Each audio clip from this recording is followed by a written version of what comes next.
feel like they have like droopy eyes and they want to have a lift, if you use the guide from your lower lashes straight up, your eyeshadow should never be below that. Okay.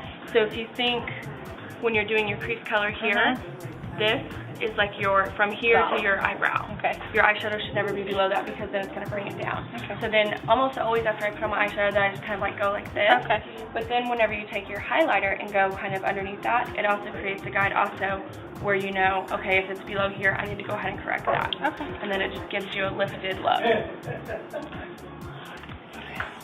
Now, this is a tinted moisturizer from Galactic. I love it. It's great for all skin types. I use this on almost everyone when I do makeup. I have oily skin and I can still wear it. A lot of people who have oily skin think, oh, I don't want to use a tinted moisturizer. It's going to look or feel greasy or heavy or anything. It doesn't. Super light, full of antioxidants, anti-aging. It's really good for your skin. For people with oily skin, a lot of bronzers have glitter or shimmer in them. So if you're oily, you don't really want that shine, but you want the color. So you can use a matte bronzer, or what I do is like half a shade darker in foundation. Then that way you get warmth, and you can still use a bronzer, but I always use them without shimmer. Okay. So that you get that warmth and that glow, but you don't have the shine. Okay.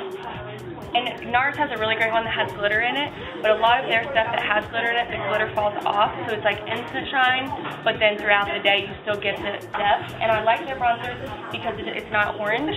It looks like sun-kissed from the sun. Anytime you use a liquid foundation and you're going to use a powder to set, you want to use a full brush as opposed to like a kabuki, you know, the smaller ones that have the tighter, like this. This, when you use a brush like this with powder and you do circular motions and you buff it, you're using that more for coverage.